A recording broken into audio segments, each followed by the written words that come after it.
Hey, Ashleigh, it is so good to see you. Brenda, it is so nice to see you too. And I'm looking at your beautiful new background and your beautiful new home. Oh my gosh. I can't wait to hear the story of how this happened and just to catch up and connect. But before we dive in, I have a question for you. Yes. And I can't wait for this answer because I've been like thinking it could go 12 different ways. What is one thing that either you did or didn't do that has led you to your yes-filled life? Oh, the one thing that I have done, Brenda, and this is the story we're going to talk about today.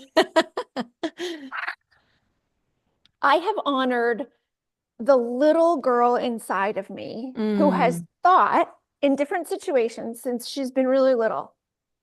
Wait a minute. That's not right here. Wait a minute. hmm That little canary in a coal mine, little, wait a minute, your spidey sense is off in a little bit way or a big way. Yeah. What I have done in the past 6 years of my life is sweep out energetically anything that doesn't feel right. Yes, you have. And, we haven't sat down and talked since I think November of 2022 when we were together in Bel Air.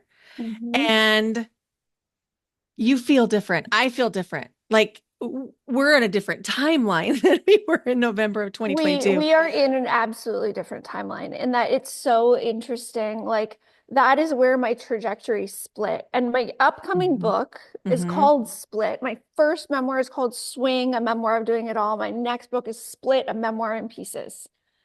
Okay, and the name Split means a lot of different things. hmm Okay. For our tarot enthusiasts out there, people who know tarot archetypes, the main cover of Split is going to be the Three of Swords. mm Okay. hmm It is about all of the breakups and Yeah. breakdowns that really go right to the heart of our humanness. Like the things that hurt the most. That's what the Three of Swords is about in the tarot for Right. people. The archetype is the heartbreaks that cut the deepest. hmm Okay. And the last time you and I spoke, I was just a couple months away from realizing my marriage. No, I was a couple months away from deciding I didn't want the struggle of trying to stay married to hmm Manny anymore, while I was also facing the challenge of co-parenting three boys. Two at that point were teenagers, and one, we still have one who's not quite a teenager. In order to parent with integrity, I had to be on a different side of the table from my hmm husband, and I hmm couldn't be married to him anymore and say, nope, I'm going to take back agency and I'm going to say, no, we're going to parent like this. I had felt my place on the family totem pole shift when my oldest son became taller than me and entered high school. I suddenly felt like I was like third in charge in my home, like behind my Ooh. husband and my child, who's now, Brenda, now the kid has hair on his balls, so now he's ahead of me. Like, what? Wait, what is happening here? And I was looking around and I was like, wait a minute. So I'm gonna be lowest one in this whole family. Like that's the setup. That's the paradigm that my Greek Oh. husband had been under. And even though we had bumped up against some cultural things while we'd been together 20 years, Brenda. It wasn't until we were parenting teenage boys together hmm that his underlying misogyny reached threshold levels that I hadn't seen before.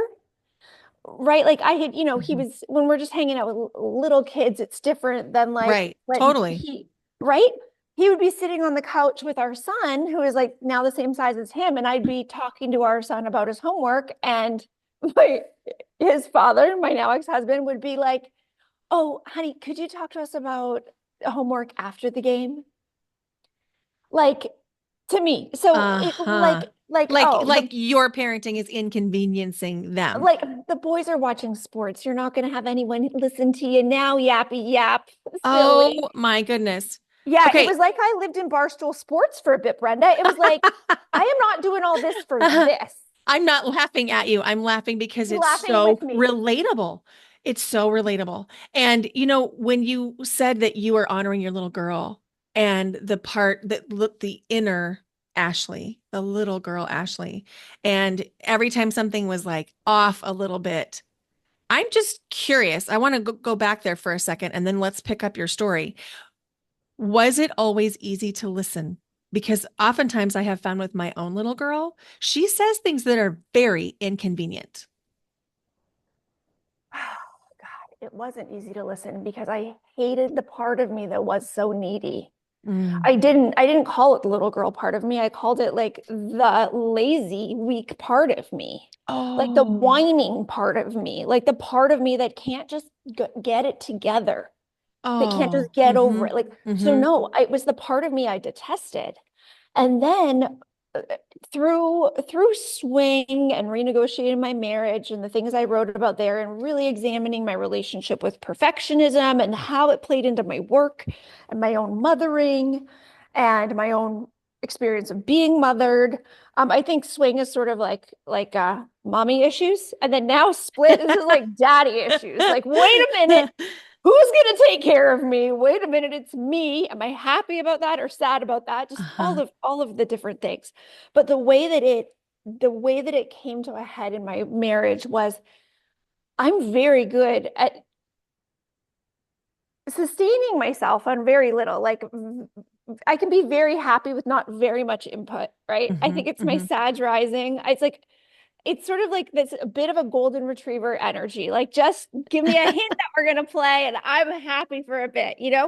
That is my good nature that like I lead with in the world and that I led Mm-hmm. with my family and in my marriage. Like, oh no, oh, okay, I'll do a little more, but we're gonna play ball, right? Like it's gonna be Yeah, reciprocal at yeah. some point.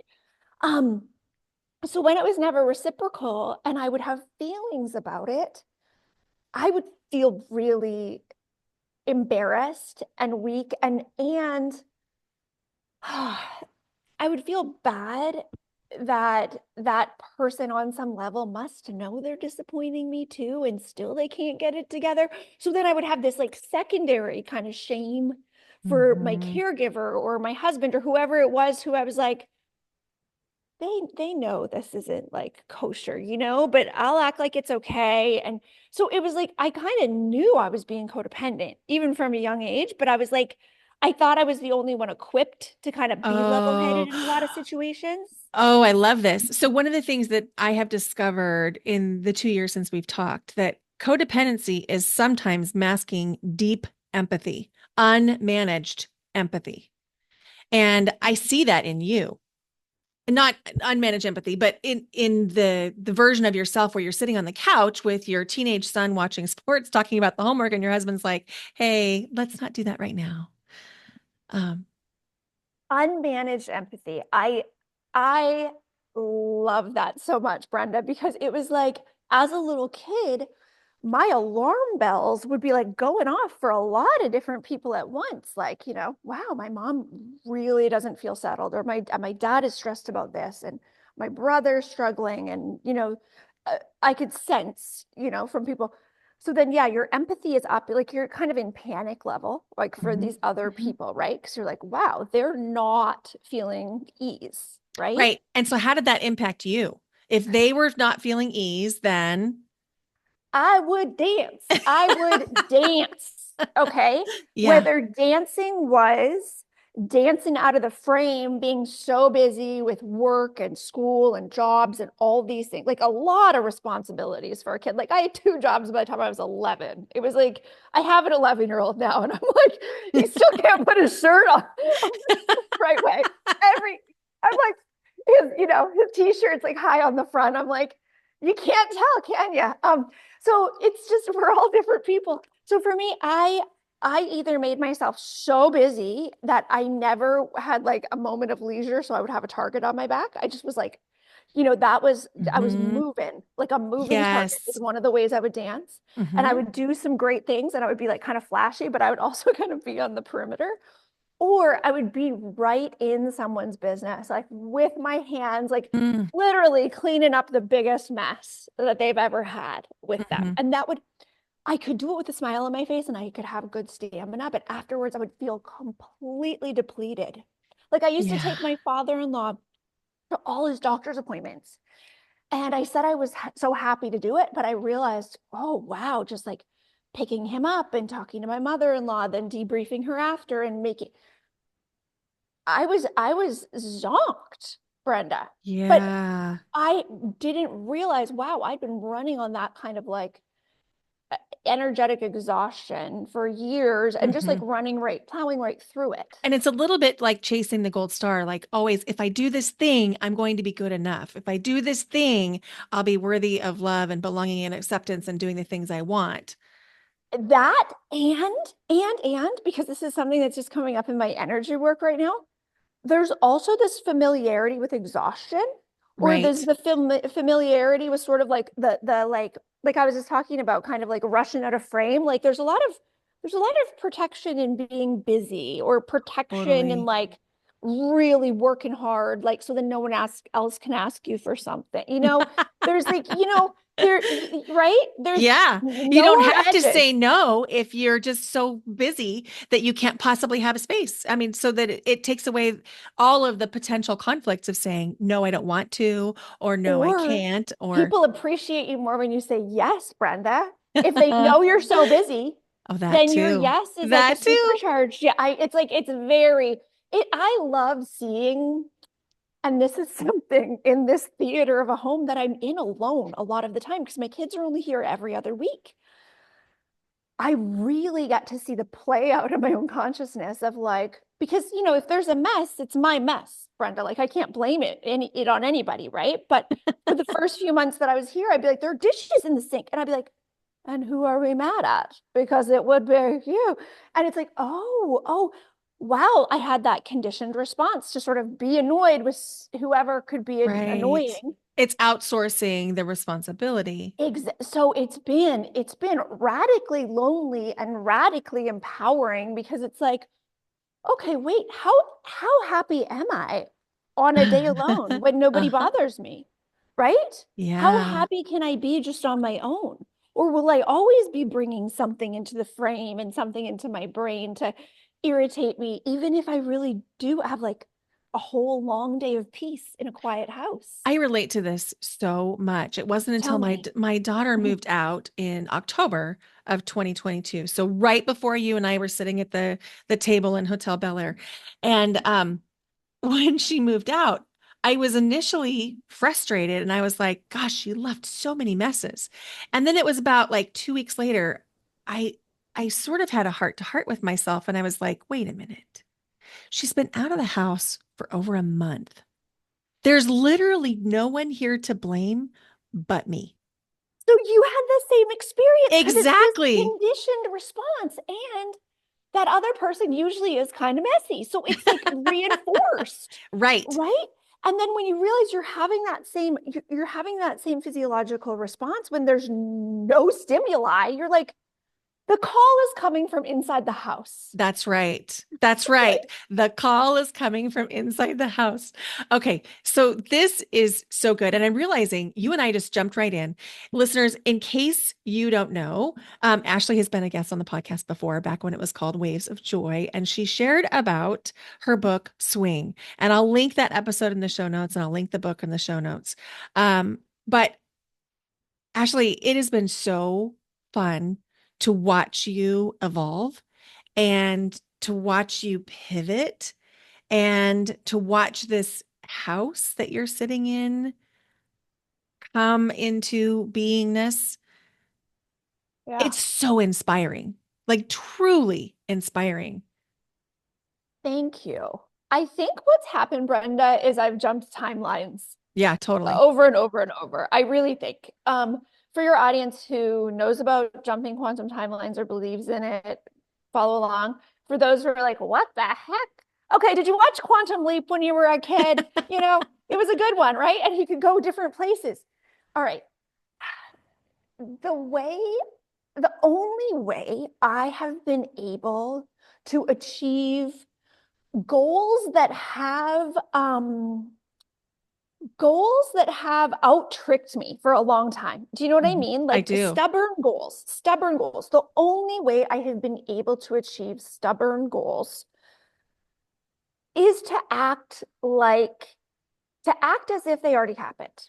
That's Okay? right. And so I So have a question before you go on. Is it yeah. acting as if, I mean, I know it is, but what amount are you Hard. allowing yourself to feel as though they already are there? Well, here's the thing. I say act as if because I am such a feeling bird, Cancer moon, okay? Oh, me too. Um, Me okay. too. Oh, there we go. Hi. Hi. Hi. Oh, this Hi. hurts too much, doesn't it? Being human, I've got notes for the Uh, operators that's to right. say, you too hard. Too hard on the heart it is. No, Mm-hmm. no, Mm-hmm. it's too tender, the human heart. Okay. Um, so I say act as if because in Clifton Strengths, my number one strength is activator. Okay, I am a doer. I learn through doing. I learn through doing. I learn through doing. Okay, so I say act as if because what I do is I do this with my clients and I do this with myself. And this is how I got my literary agent. This is how I decided to break up with my literary agent. This is how my platform exploded by 55,000 people in 45 days. This is how I do anything that works, Brenda. Okay, anything that works is because this is the place I strategize from. I pretend, okay, so if I was going to do my book split right now, okay, if I want to finish that book and launch into the world the dream book that it could be to launch me into the next part of my career, what I would do is I would imagine that we are 2 years out from that book launching. Okay. So I would imagine we are in spring 2027. All right. And my book came out 24 months ago and it hit New York Times and I had like a run and it was this and it was that. And then the show came out in the fall and Broadway critics were interested in my one woman ice show, Brenda. Okay. Like I'm just going to be like, okay, all that happened, all that Mm-hmm. happened. Mm-hmm. But I want to be 2 years past that Mm-hmm. because for me, even in the set, even in the satisfaction of imagining a goal being achieved, there's so much anxiety and uncertainty around it of whether there'll be jealousy, whether I really made money, whether there'll be haters that come up, from behind the hedge. You know, Mm-hmm. I need to say the great thing happened and then life has continued to be great. Like the bottom didn't fall out, nothing. I have to pretend like then smooth sailing and ask myself, what's next? If I already knew, yes, this is a hell of a book.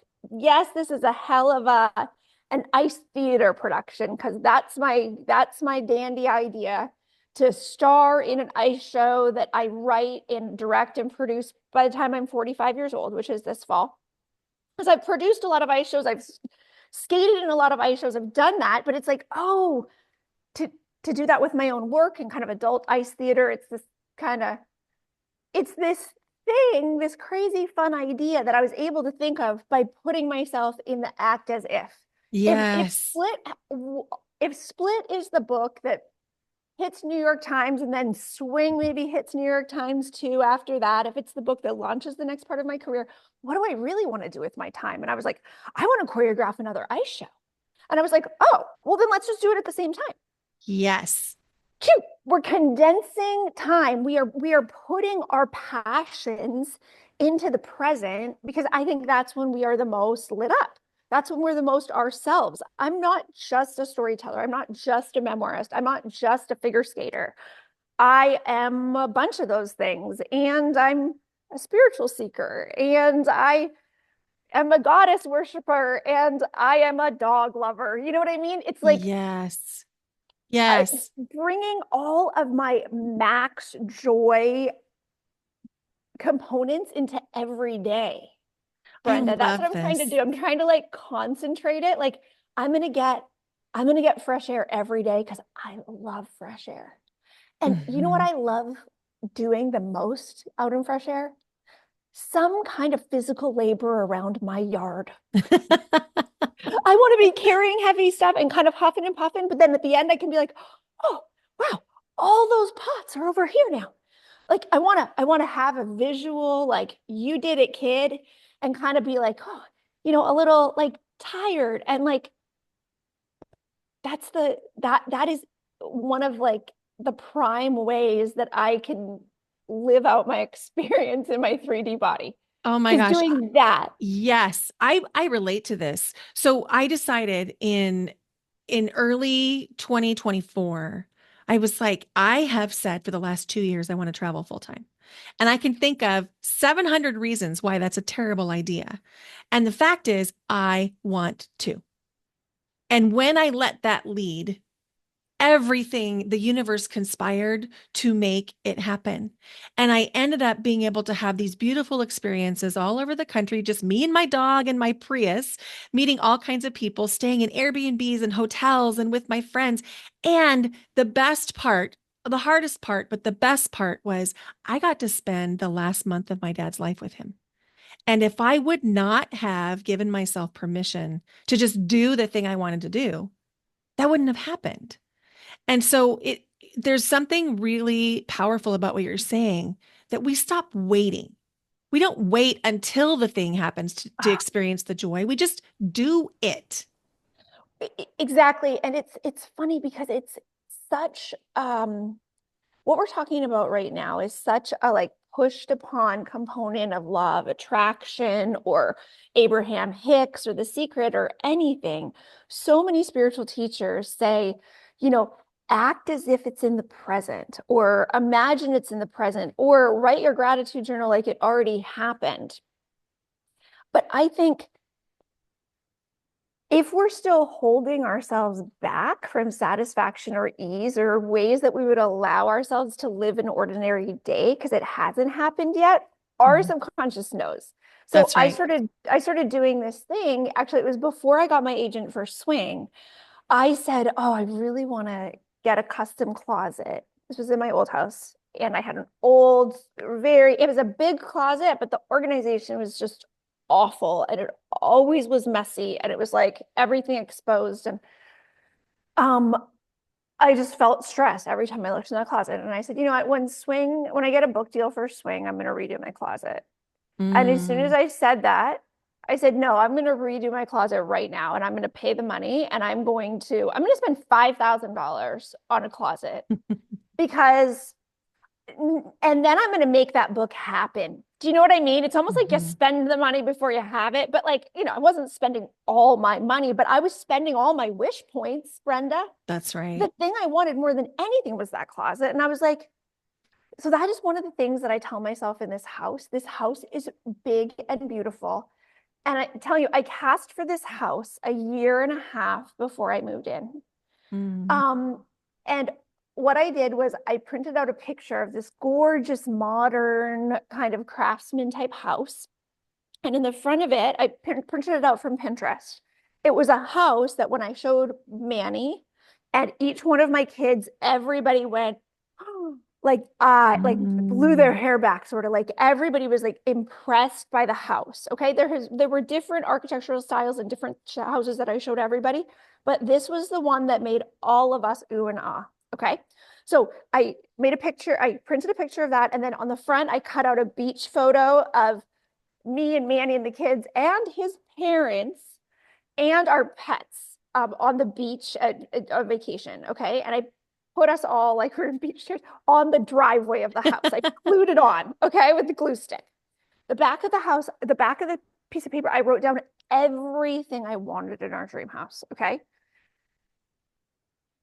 This one sentence, I wrote room for me and Manny and Jack and Luke and Nico. And then I put my in-laws' names and I put my pets' names. And I was like, Urch, urch, urch, urch. Room for all of us, Oh. period. Oh, that feels different.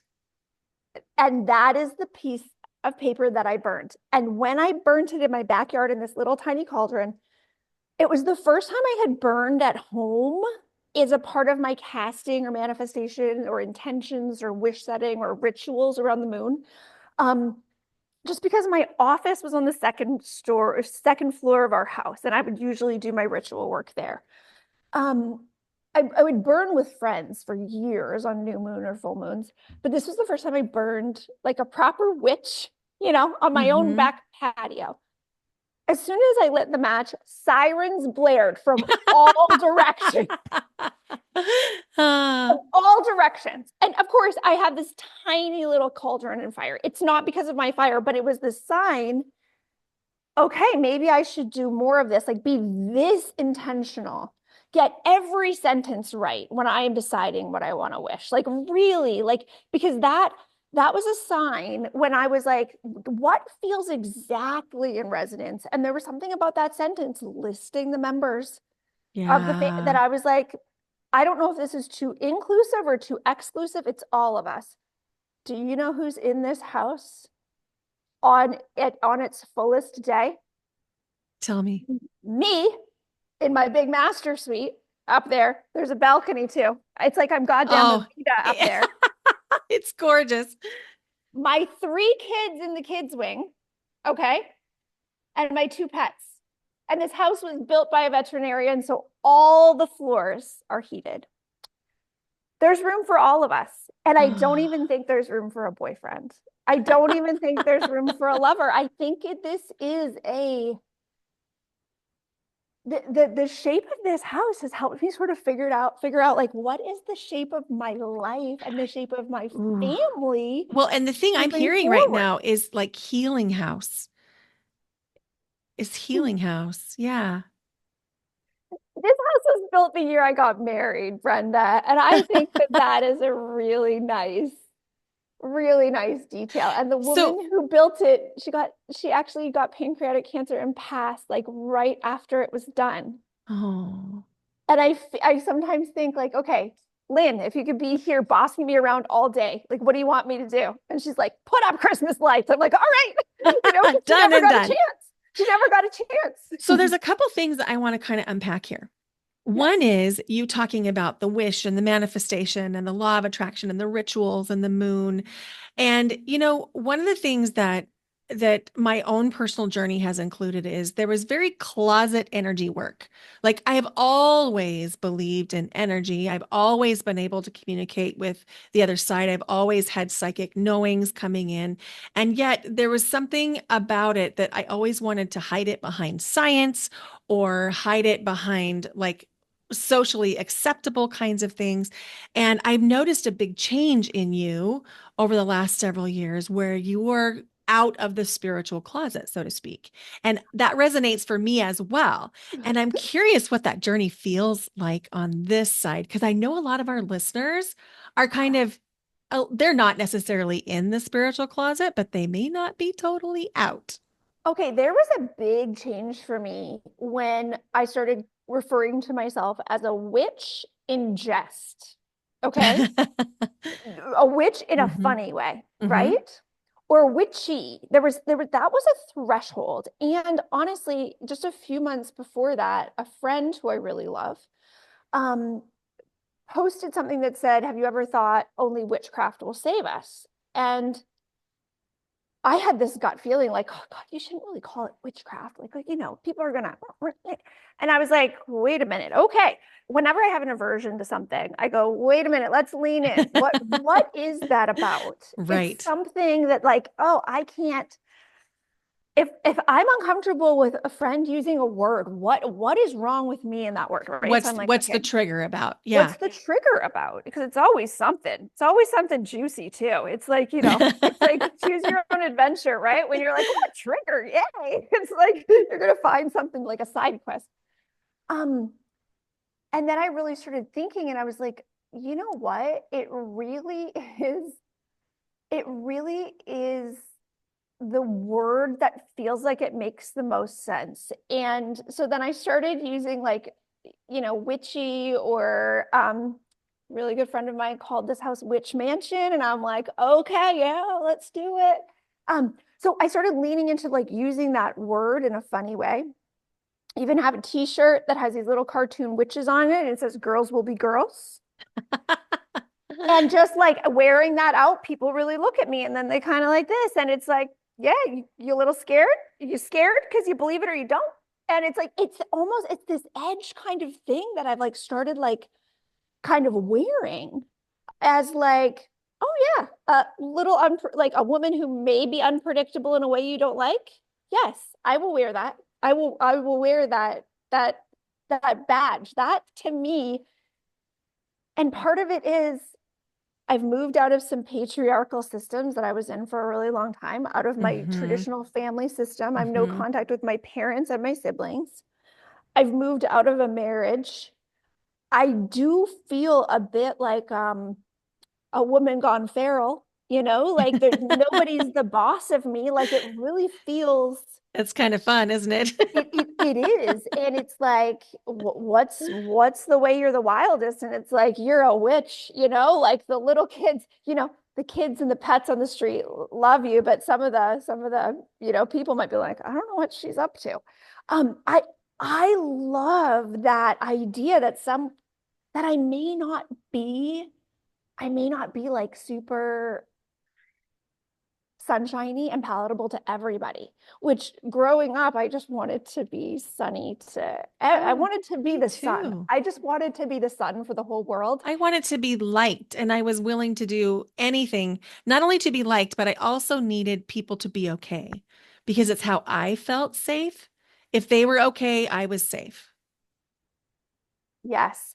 And what I love about ritual, what I love about ritual is that a couple times a month, I get straight and honest with myself. Hmm. I write out like, what do I want? Like more than anything, like here's where I am, where are the gaps? Like where am I wanting? Right. Hmm. And it's like, okay, get excruciatingly clear on what the perfect picture looks like. Okay. Not just I want something different. No, I think I really love taking the time to ask myself, nope, get clarity, clarity, nope, nope, because I have such a busy brain and going around in my day, just like we were saying with the conditioning and looking at a mess and wanting to blame a person who's not even there. Your brain does that all the time. Will tell you, oh, you can't do this, you can't do that. You'll kind of like bump up against the same old walls. Um, but having a real like come to Jesus with yourself every 2 weeks makes you Hmm. go, well, no, I don't even want that anymore. I got clear. No, I'm not telling myself I want that just because I thought I did before or whatever. It's Right. like, you sort of have your coordinates, like you're calibrated to where you want to go. And from like a really quantum standpoint, my imagined code for jumping timelines is when you can imagine fully a certain percentage of the details, because you don't need to know every detail, but you That's have to right. be sure. And every detail that you've imagined, your heart lines up with it as an absolute yes. You have no longer have reservations about it. So, and the thing is, the first time you imagine each of these, your nervous system might go berserk. But then it's leaning into, okay, if I get that, I know other people may be jealous or other people will say this or that, but do I really want that? Yes. Okay. What I do, I call it alchemizing, is it feel all like it's like I call it alchemizing the fear, alchemizing the downside in that timeline. Okay. And to me, it's almost like you're putting your head like through a waterfall into like the next timeline. Like here I am, right? And it's like I'm peeking in and I'm going to lean into that discomfort. And usually I feel it like right in here, like under my solar plexus, right? And it's like, no, no, no, okay, just take it. And it's like, okay, you're just going to feel it. No, how bad would that feel? How bad would that feel? And it's just like, turn it up to max sensation. Hmm. And within like 90 seconds, usually, just like an emotion, going coursing through your body, it's like, oh, it doesn't hurt as much or it doesn't sting as much. There's Or tons you're of just, research to back what you're saying. tell me So it. there's Mhm. there's neurological and psychological research that says that if you measure emotion in the body by the markers in the brain and in hormones, even the most difficult emotions, when you let them flow, last 90 seconds. The thing that causes true suffering is not letting yourself feel the emotion because then you're like kind of feeling the emotion. Like with you sitting on the couch with in the opening story with Manny and your oldest son, like not letting yourself feel that heaviness of realizing they're not listening to you. Do you know what I mean? It's Exactly. And he never will want Jack to listen to me like he listens to him. Like right, having, right. respecting your mother the way you respect your father was never on the play in the playbook, right? When Hmm. I can only dip into that in small doses. I have to sit and feel it completely because it's like it's very heartbreaking, Right, exactly. right? Yep. And Exactly. it's like you're on the edge of a contraction over and over and over instead of letting yourself feel the whole thing, That's right? right. It's like bracing, and then bracing causes so much pain. Oh, yes. And so it's when I let myself feel the good, the bad, the indifferent. Wait a minute, how would that really feel if that happened? That's when I get Hmm. clarity. Wait, do I want that? Do I not? What it does is it loosens up the attachment and the aversion. That's Both. right.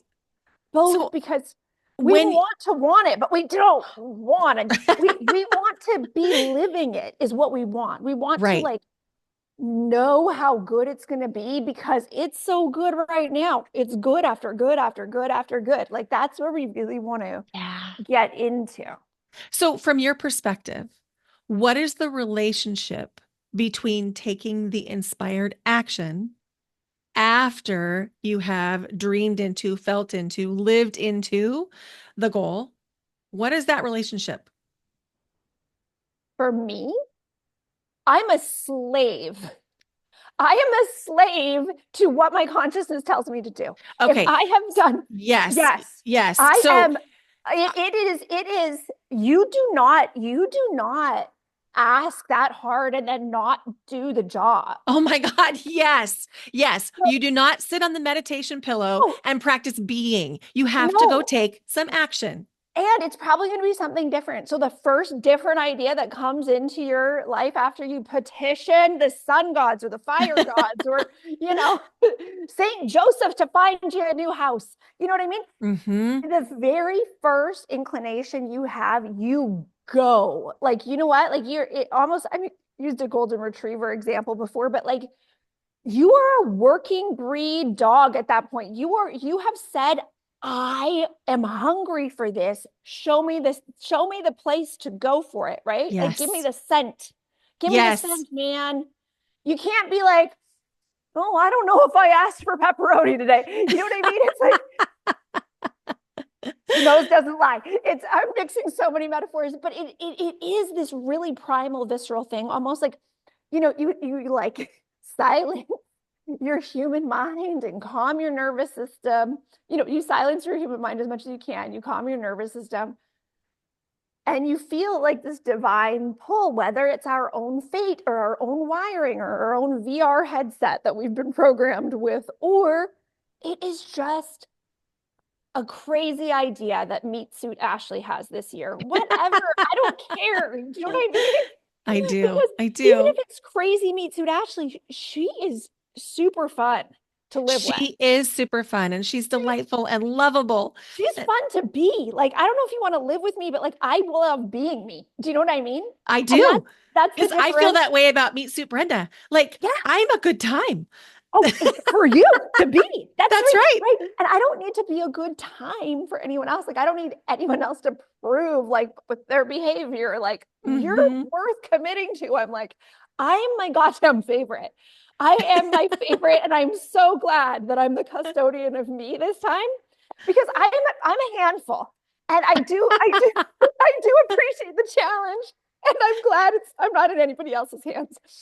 I love that. I feel that way too. I'm a handful and I own it and I'm okay with it. My hands are full with this. I got me. You know what I mean? But it's I do. I love it. Ashley, I could go on and on and on, and I want to. And also, I want to make sure that I give listeners a chance to connect with you. Where can they find you? they can find me at Ashleigh Renard on Instagram. So Ashleigh Renard, I say now spelled the smug way. Ashleigh, Ashleigh, all the extra letters in Ashleigh. Okay. You can find me on Instagram. I'm probably going to be doing a project in my house, maybe up a ladder. So just check my stories, see what I'm up to. The thing that I'm the most excited about right now, besides writing a new book and starring in a one-woman skating show, is I am helping so many brilliant people launch their books. Mm-hmm. The thing I Mm-hmm. always come back to and the thing I love more than anything is coaching, because one of the things I'm good at is seeing the light and the talent and the potential in other people. So when someone comes to me and they've written a story that they want to share with the world, I say, okay, what do you love about this story? And then I see what lights them up and I'm like, oh my God. And you know what lights me up? You know what I think other people are going to be? Okay.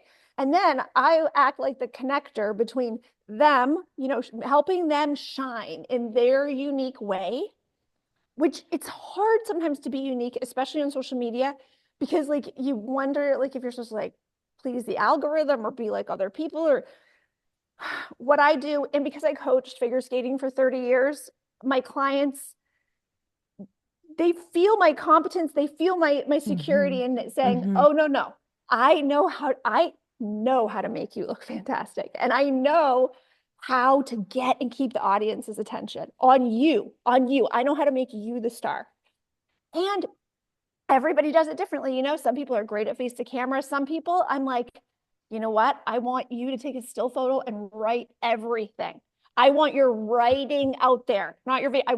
It's different for everybody. So I am helping to launch 9 different books in the next 18 Ooh, months, that's Brenda. So if amazing. anybody wants social media help or social media and book editing help, because I founded an agency with my friend Jamie McGillan, who's also my favorite editor. So I have editing support for writers too.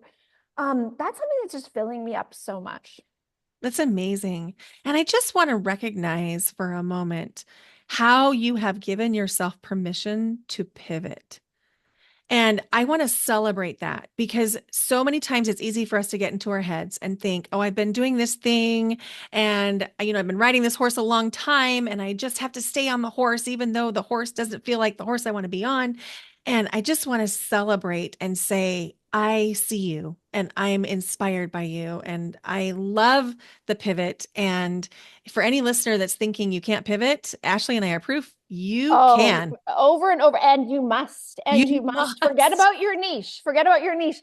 You know what? When you said this horse, you're not riding this horse anymore. I saw like Barbie, riding the horse and the paddle board and then the blah, blah. Yeah. And it's like, she's still Barbie. You know what I mean? You and That's I have right. to have different vehicles. I don't want a horse anymore. I want a rocket ship. And then I want a buggy. And then I want you know, Hmm. and then Hmm. I want a house in the middle of the woods that no one comes to.